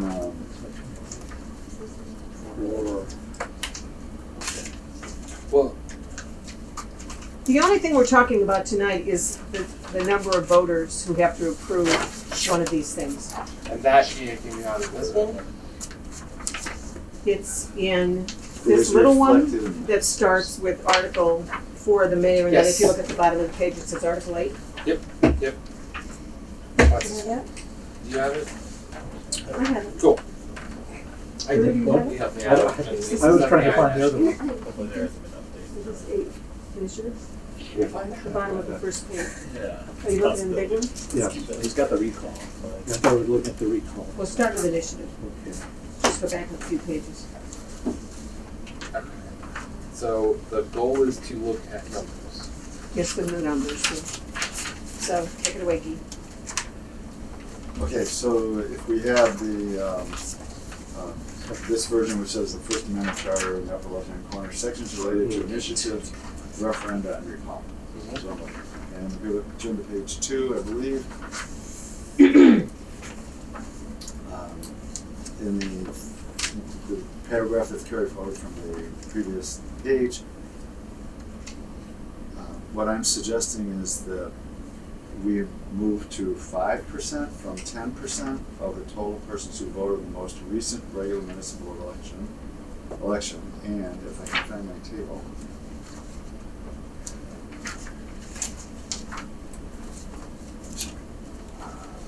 Oh, here's the table. Oh, that's it. Here it is. Is that the end? Yeah. Well, I have it at the end. Okay. Here's the table. I don't know if it's there, but I have it. Yeah, it was given out last week. It was given out last week. I'm not sure. Okay. Does they have a view of one? I'm working on Stephanie's gonna look under Jonathan's, we'll be okay, If everybody's Jonathan okay? can find it. Yeah, you wanna share with me? Oh, is it in Dropbox? it. It is Is that in my exactly. email? Okay, I can go there super quick. Here it is. Yeah, great, okay. All right, we're ready. Okay, so on the initiative, I recommend 5%. Cleveland Heights currently is 10%, as you see here. University Heights has 5% of registered voters. Lakewood has 5%. The model has 5 to 10% of the last election. And then South Euclid and Ohio have the 10% of the South Euclid the mayoral election, and Ohio the last governor election. So, but in my assessment of this, I don't see any reason why 5% represents a lot of work and a lot of people. Okay, all right. And I think that we should open up the gates a little bit more for more freedom of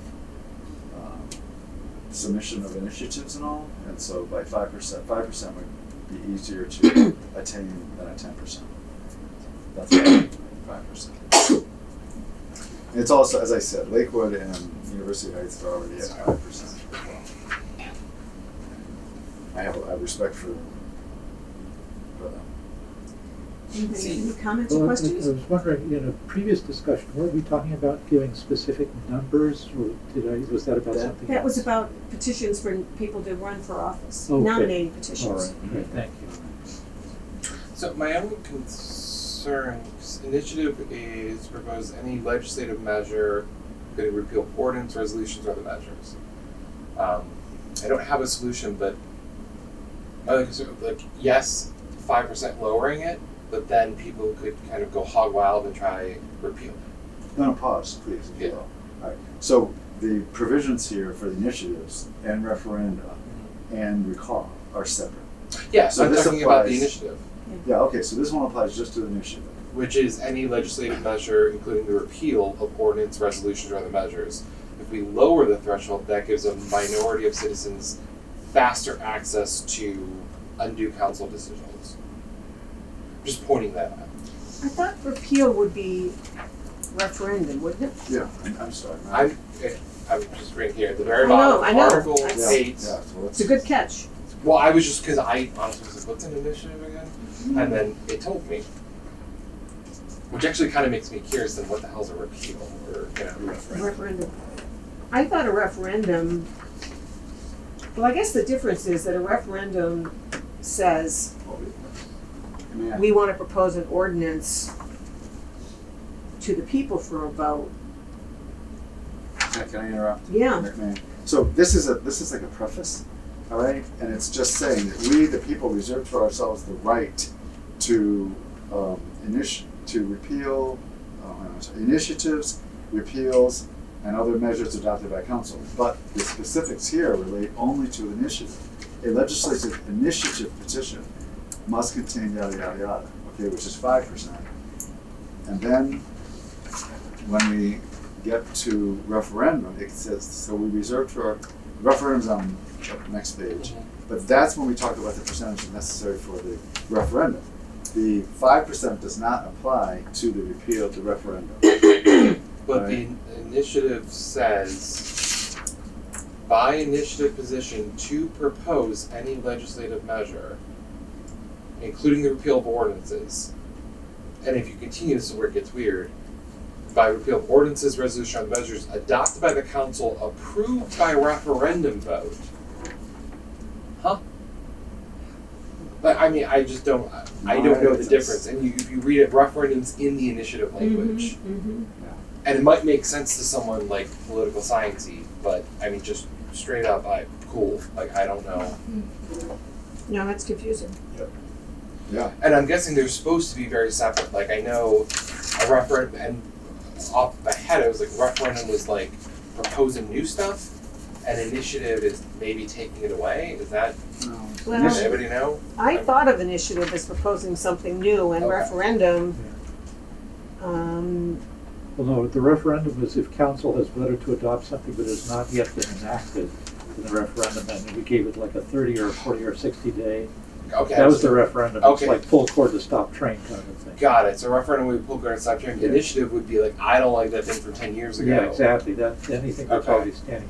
Now that what you were talking about is basically it's saying initiative can reach in and grab anything. Rather, was it adopted by the council? If it went to a referendum vote and it lasted, So or you can even even if it was repeal a initiative. referendum. Yeah, exactly. It's Okay. like yeah.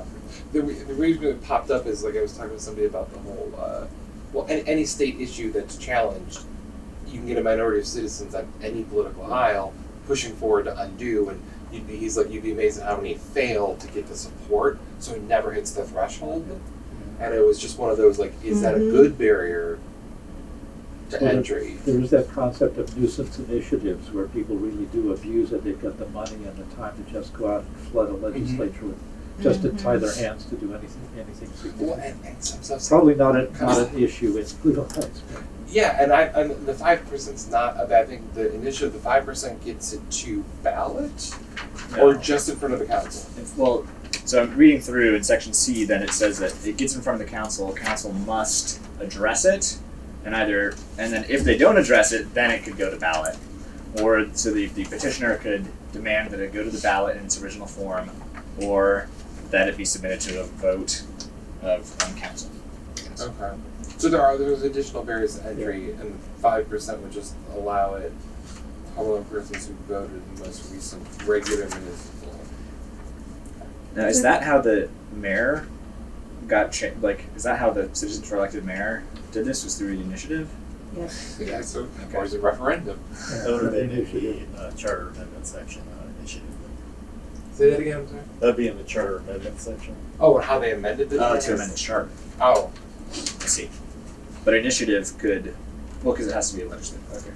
So what I'm wondering is, if you look at the chart that Guy prepared, Which is very helpful, by the way. Yeah. Extremely. the I would think model, that's a the conversation. model has for both initiative and referendum, 5 to 10% of the last election. We do have a range. And, well, I'm wondering if the intent is that they should both be the same. Now, I find it interesting that South Euclid has them both the same. Lakewood has 5% for initiative, 10% for referendum. Ohio has the same for each. And I'm wondering if they should be the same, or should referendum be harder on the premise that if your elected officials have passed something, then the referendum should be limited to situations where they're really going off the reservation. And otherwise, you deal with them at the ballot box.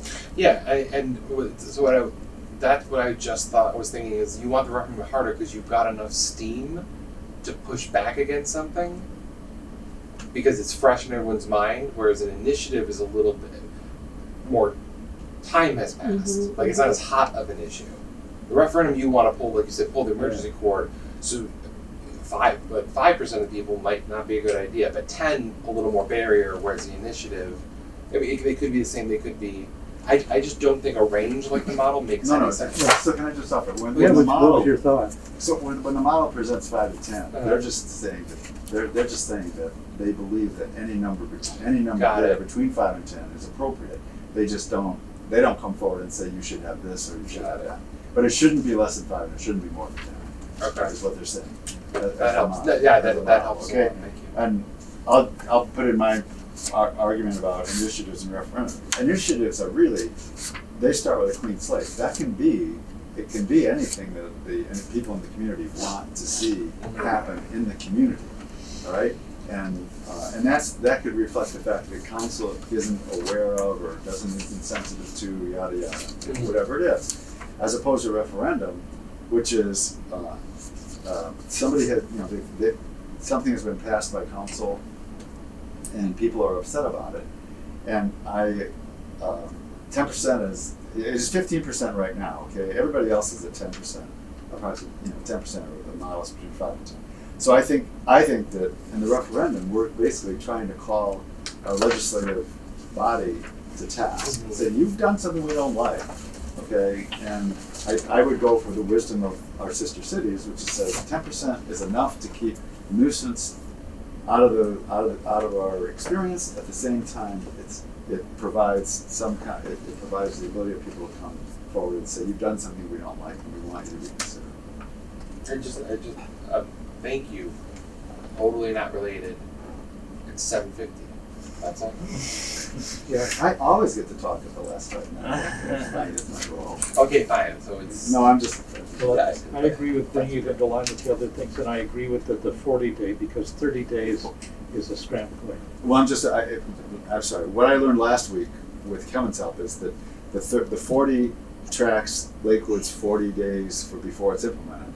Whatever we put here should be the same time frame when something becomes effective. Which is So in 30 our for case, us. it's 30 days, unless we want to go back and say, well, no, it should be 40 days like it is in Lakewood.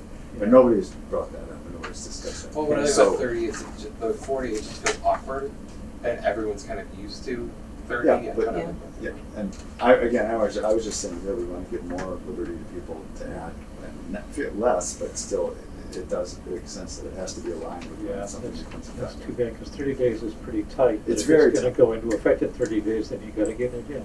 Yeah, but But I think the question then is, and I agree with your point that we should stick with 30 because that's how long it takes for something to become effective in Cleveland Heights.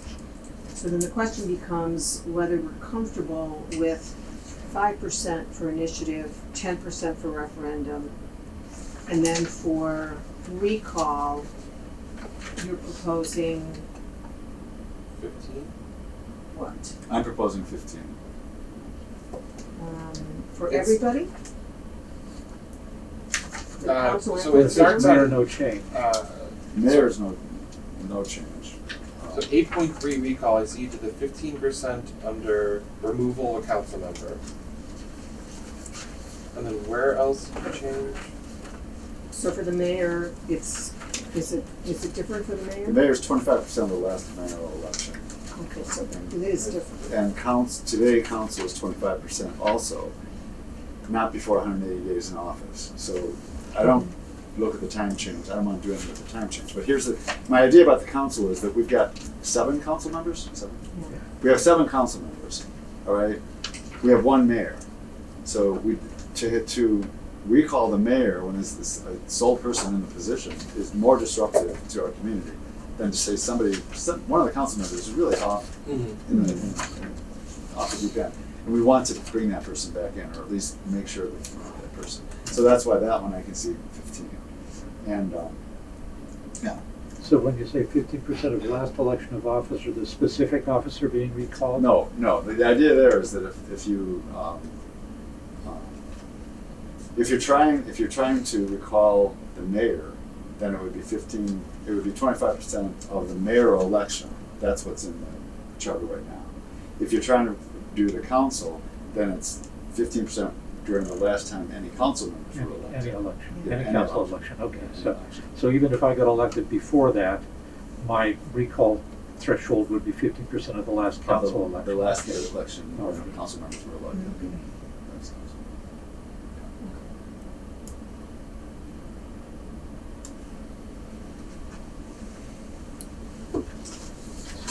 So, I want a motion to approve the change for initiative to 5%, the referendum to 10, thank you, and then the recall for council to 15.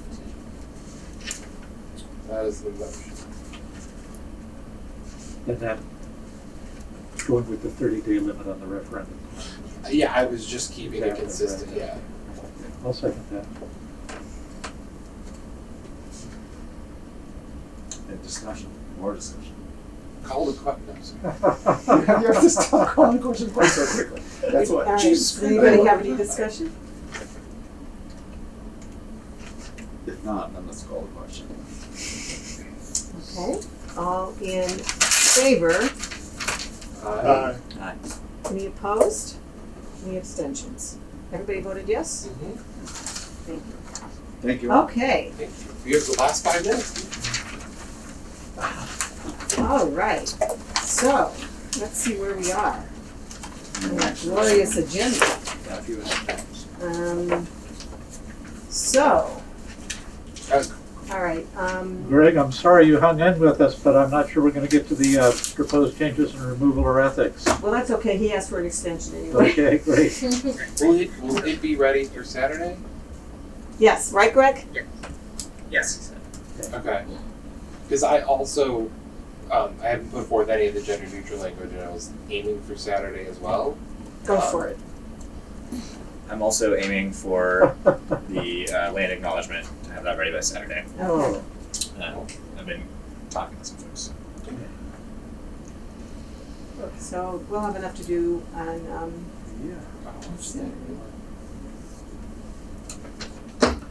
But so for action items, we're gonna nail down our public meeting location. So Drew is gonna inquire about the Leawood Library or potentially the Coventry Peace Campus if the Leawood Library's booked. Oh, okay. And Lee is gonna also be asking Mr. Barker about those things. Not the library. And Guy is gonna work on the flyer.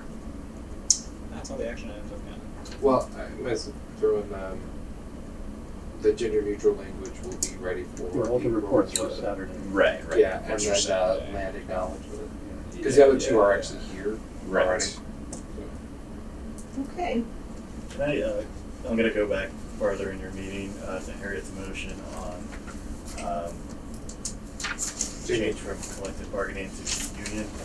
Want to note that, definition of majority vote does not include abstentions. Huh. In my opinion, It passed.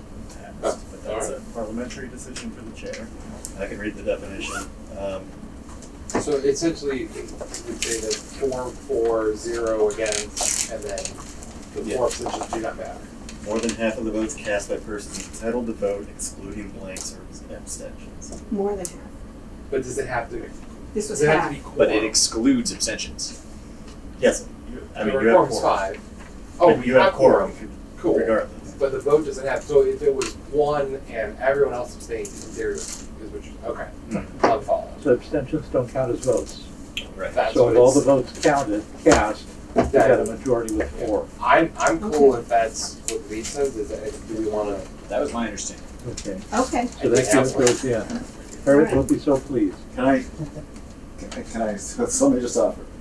Jonathan, I do ask you to not call the question quite so quickly, because in this particular instance, I just had questions about whether or not council has any alternative to change what's in the charter, and I was able to get that question answered. Had I known that answer before, I wouldn't have abstained, I would have been able to vote for it. So the ultimate effect here, just by, Silly Willy or Willy, whatever they call it, would have been that way if I had a chance. Oh, all right.